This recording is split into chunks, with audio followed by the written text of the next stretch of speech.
There's nothing in the world more powerful than a good story. Nothing can stop it. No enemy can defeat it. And who has a better story?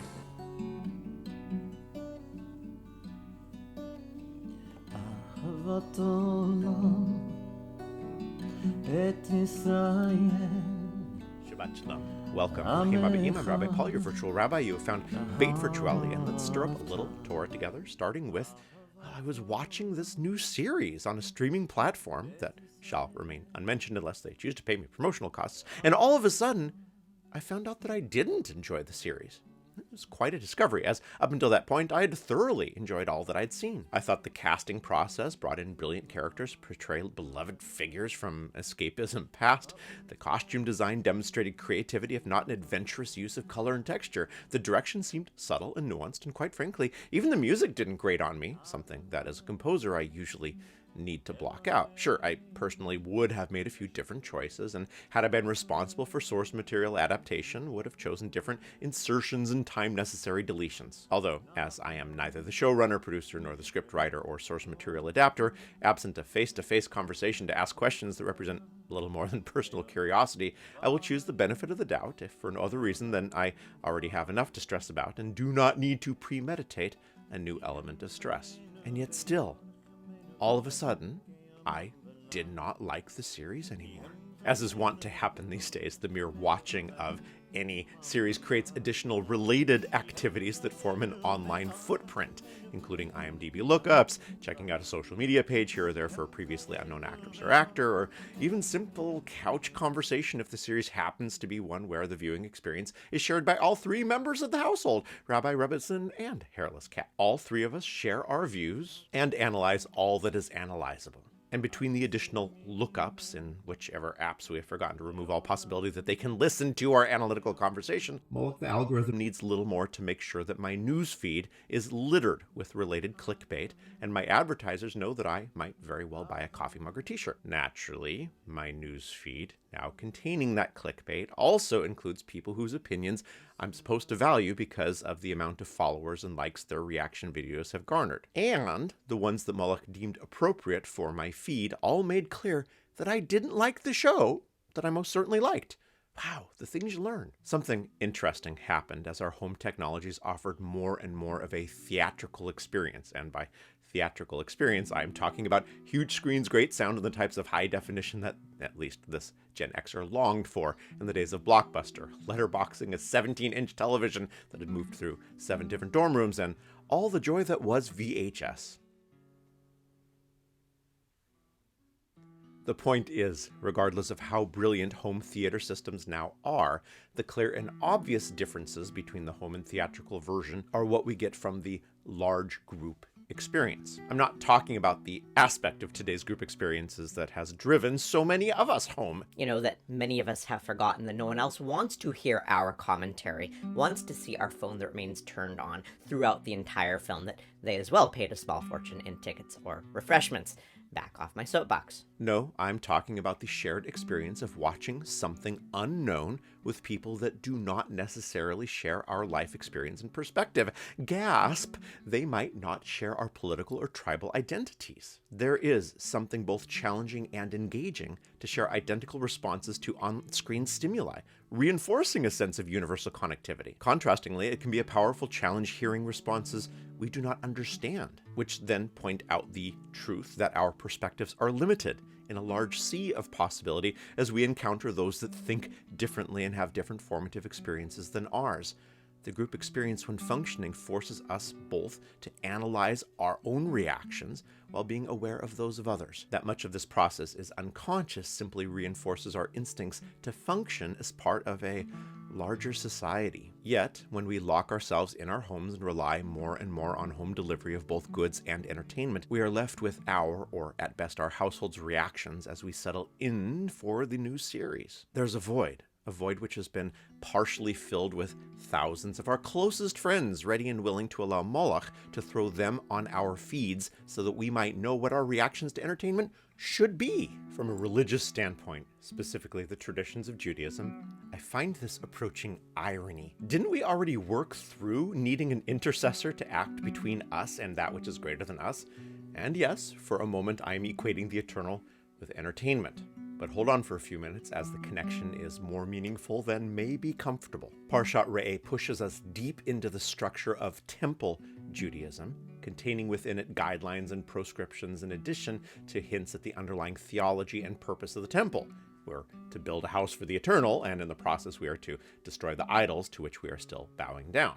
And yes, we know from archaeology that household idols remained a ubiquitous part of everyday life throughout the time of the First Temple, making these commands in Re'eh quite practical in retrospect. As well, in this Torah portion, we get more details on the cultic life of everyday Temple Judaism, including kosher slaughtering, both as a part of and away from the sacrificial system, tithing and the offering of the firstborn of the herds, and then specific laws regarding pilgrimage and the pilgrimage festivals. And the glue binding all of these together? The priesthood. When looking back throughout the history of this historically tiny religion that today accounts for a mere 0.2% of the world population, it's easy to forget the radical transformations it has gone through in order to survive. The greatest of these was moving on after the forced cessation of the temple system and the priesthood. When you read Re'eh top to bottom, the priestly system is more than a massive bureaucracy, although it was that as well, at least relatively speaking. Priests lived not only in the temple complex, but as well in every settlement in every historical tribal land.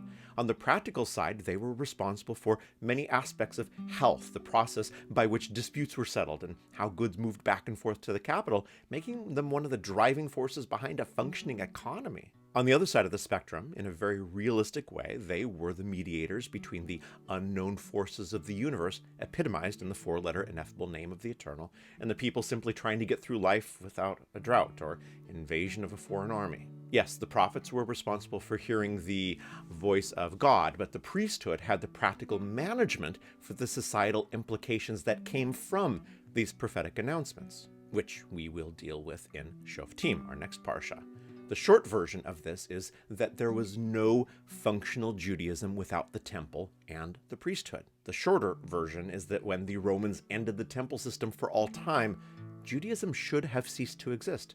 And yet here we are. One way to look at the priesthood teleologically, or based on its function, is as a type of training wheels, spiritually speaking. That is, of course, from the perspective of our tradition today that in some streams honors the memories of the priesthood and their scions, yet in no way give practical governance power to that priesthood. A Cohen or Levi might be a rabbi, but the existence of the genetic inheritor of the priestly name does not give that rabbi more practical influence and certainly no specific power.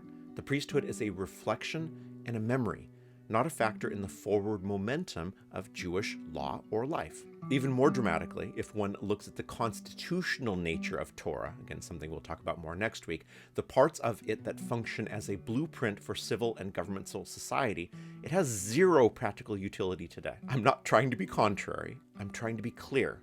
The constitutional system of the Torah sets in place an executive branch responsible for foreign policy, monetary taxation, and the military in the form of the Davidic kingship. Civil and religious law in the temple system were controlled and managed by the priesthood. The steering of the moral and ethical underpinnings of society via revelation and social commentary came via the prophets. The Davidic kingship ended with the Babylonian captivity 2,600 years ago. The last prophets, according to the sages, were Haggai, Zechariah, and Malachi, roughly 2,400 years ago. And the priesthood and the entire temple system ended with the Roman-Jewish wars roughly 2,000 years ago. In other words, the governmental utility of the Torah ceased to exist 2 millennia in the past. And yet, here we are. This brilliant trait in Judaism that enabled survival can be found in the underlying interpretive structure that allowed the symbolic and allegorical possibilities of Torah truths to be looked at as just as valid as the surface meaning. Torah says we need to literally, on the surface, approach the eternal via a priestly-led sacrificial system, and then there's no more temple or formal priesthood. This interpretive system allows us to read the words of the prophets and make the intuitive leap that temple service was a mere path to the greater service, that of the heart in the system of daily prayer. Service, or avodah, is replaced by service of the heart, or avodah shebalev. In today's terms, something that was purview only of an elite few became democratized. In retrospect, the priest showed us that the eternal could be approached. The loss of the temple forced us to grasp and transform the example of the priests into something usable by all. The high priest was the only that could enter the Holy of Holies and approach the presence of the eternal. The evolution and democratization of Judaism allowed and allows us all to approach that metaphorical space through the sacrifice of our time and through our intentionality in our prayer. Add that to study and good works, Gibulut Chasadim, and you have the majority of the concepts of Torah able to be embodied in every individual. From that perspective, the priests were not the thing themselves. They were the system that allowed us to eventually elevate the spirituality of Judaism into something where ideally no barriers existed between us and that which is greater than us. Once upon a time, only a priest or prophet could enter a space of dialogue with greater truths. The evolution of that tale led us to a path where all may approach the eternal. It shouldn't take much thought to see the advantage of this. With a little contemplation, yes, it's clear that this is the more difficult path, as we cannot hide in this path from our personal responsibility, but this is the path through which every individual as an individual is and can be elevated. This is a true truth. And yet, I no longer like that streaming series I once so enjoyed. I mean, of course I do.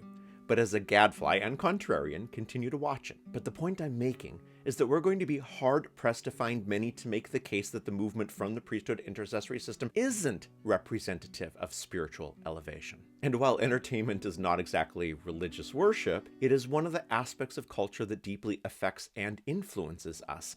Like religion, entertainment informs our archetypes of all our relations and those to whom we relate. We learn about, for example, ideal and non-ideal parenthood through sacred scripture and are able to be in dialogue with these concepts through the complexity of our stories. Abraham, for an obvious example, means father of many, yet is not represented as a perfect specimen of fatherhood.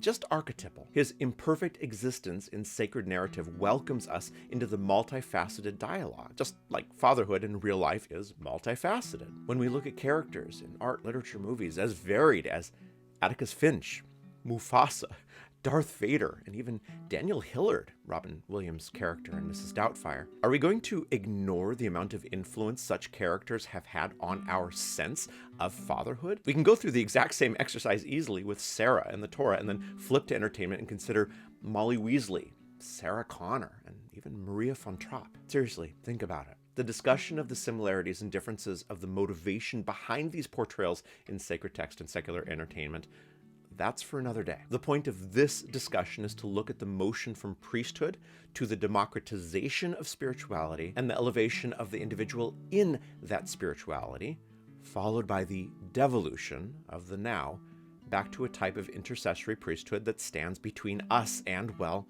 us. There are really two primary ways to look at an intercessory priesthood.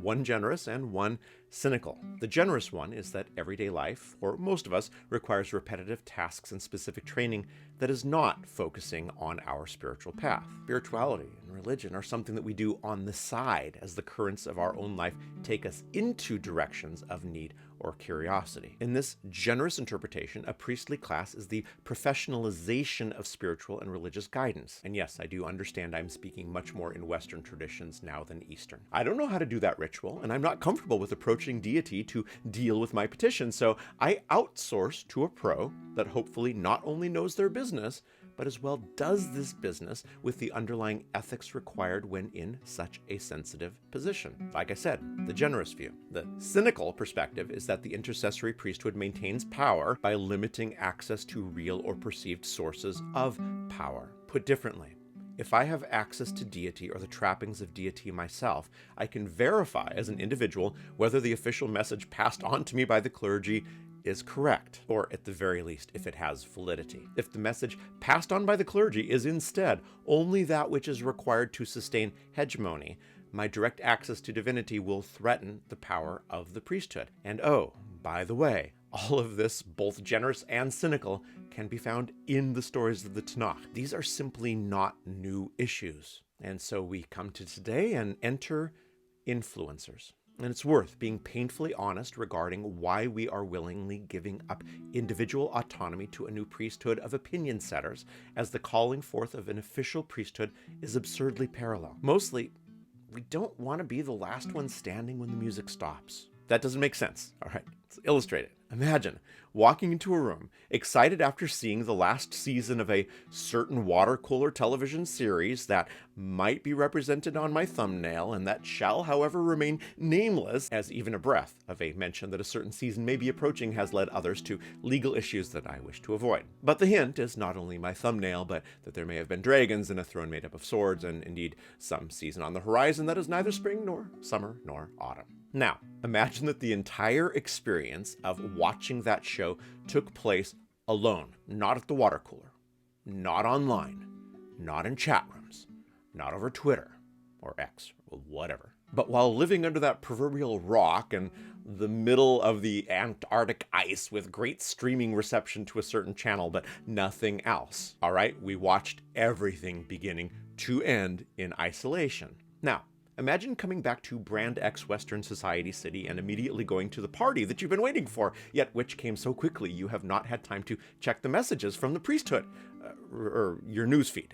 Now imagine, so excited to be back in a crowd of people that you blurt out, I loved the last season. I thought it was not only iconoclastic, but... I'm not necessarily saying this, I'm illustrating, right? Remember? Okay? I can feel some of you getting upset right now, which is kind of the point. All right. I thought it was not only iconoclastic, but had been brilliantly set up by subtleties throughout all previous seasons. I simply cannot get the genius of it all out of my mind. And silence. Then probably some shouting. You see, that opinion is the wrong opinion. I mean it, wrong. You don't get to have it. The crowd has spoken, and the crowd is not made up of individuals, rather speakers for the official word from the priesthood. As the priesthood make their own points confidently and have seemingly infinitely more followers, subscribers, likes, and reposts than we could ever dream, their opinion is the valid one. It is holy. It is reaffirmed by our worship, our clicks, and our likes. And if our opinion is different, we are idiots. Worse, we are simply wrong. For the sake of this argument, it's completely unimportant if the final season of this unnamed series had any merit, or if the resulting monarch was a clever setup or the worst letdown in history. And if you don't know what series I'm talking about or don't care about it, it doesn't matter. All you have to do is think of the other thing you've watched recently that caused outcry. If you did watch this and you've been following from the very beginning, your opinion is set. You may very well be upset at this point. Which is the thing to notice? And then also ask the question on how much of our opinions were us watching in isolation and how much were influenced by what the popular opinions were. The reaction from the priestly class was so swift, dramatic, and loud that this poor person at this hypothetical party would under no circumstances be granted the gift of curiosity. The rest of the crowd had accepted the word of the priesthood, often before they had even seen the offending episodes. And even if they had had any dissenting ideas or opinions at that time, the existence of those sparks of dissent had already been quashed in our evolutionary wiring to speak with the voice of the tribe. We would not have been engaged in discussion regarding our contrary views at that party. Our views would have been shredded because they were not views. They were errors. They were, sin. Which is exactly why we have given our direct line to the eternal, so hard-earned through destroyed temples and acts of profound creativity to evolve the nature of a tradition to something new and daring. We are social creatures. We are tribal. We don't like being wrong. And we most certainly do not like standing in the center of a room wondering how I could have been such the idiot. The louder and more aggressive the voices of the new priesthood, the more we seek out and click on the posts of the priesthood to make sure that the series I disliked is indeed one I should dislike, and the series that I loved is one approved of by the priesthood. And then the fact that we've clicked on these holy posts lets the deity of this new temple, Moloch the algorithm, direct you into a maelstrom of more and more as we move from enjoyment and individual analysis to programmed responses from cultural ideologies. And if you think I at some point stopped talking about religion, ask yourself who the biggest influence is on our daily personal dialogue with our traditions. Is it our holy book as we open it alone with our full hearts and enter into meditative devotion? Or is it seen through someone else's lens? The latest clickbait that tells us what religious leader X and religious institution Y has done that contradicts the will of Moloch and the priesthood. We began with Avodah, the temple service, and then replaced it with Avodah Shebalev, the service of the heart. And now, for fear that we say something wrong in the wrong room to the wrong people and lose any sense of social standing, we have willingly handed our hearts to those who have the most heart clicks on their post. I hope that the iterative question is obvious, but the path to using the question will require a bit of work. Judaism is predicated on dialogue, going all the way back to the flawed dialogue of Adam and Eve, the argumentative dialogue of Abraham despairing of the destruction of a city, or the revelatory dialogue of Moses. It continued in the nearly 1,000 years of captured dialogues of the sages as their discussion eventually became the Talmud and their dialogic methodology, the underpinning of a flexible legal system that allowed us to survive in history when survival was at every turn at best improbable. To continue this tradition of dialogue today, this central tenet of our tradition, there is a requirement of at least two voices and contradictory opinions, or at least the ability to have contradictory opinions, something in so many cases that is at best not encouraged and at worst not allowed. How dare you listen to that source? How dare you read that author? How dare you hold that opinion? The question is not if we have given our heart to a new priesthood. For if we have a phone, tablet, computer, and access to the internet, in some way, we have. And the more uncomfortable we feel with that thought, the more our tribal brain is rejecting a challenge to the sovereignty of tribal ideology. We didn't evolve to be individuals. We evolved to exist in a tribe. The question is if we are doing anything to regain the possibility of dialogue. The tools are simple, yet may feel terrifying. And this may seem absurd, but try it. Watch the new series while on media blackout, because that media blackout alone will make you feel better. And talk about our experiences with another who's also on blackout as if we're doing charuta, partnership learning. At the end, and only at the end of the series, do we look at what the priesthood has demanded our opinion to be, and rather than feeling smug that we got it right, or fearful that we got it wrong, and both of those words should be in scare quotes, we continue the dialogue asking why my opinions were so similar or dissimilar from the opinion our feed believes we should have. We get our heart back by re-engaging our brains without having them outsourced to another. And then we remember that this was about religion all along, and we carry the question forward into curiosity about how much of our reactions to our own traditions have come from sources that perhaps should not have had the say that they've had. And then we finish by daily challenging ourselves if it really is a temple ritual and a formal priesthood that we're longing for, or if it's time to once again, one Parashat and one streaming series at a time, to fight for our right to have our own opinion. Shabbat Shalom, everyone. We'll see you next time.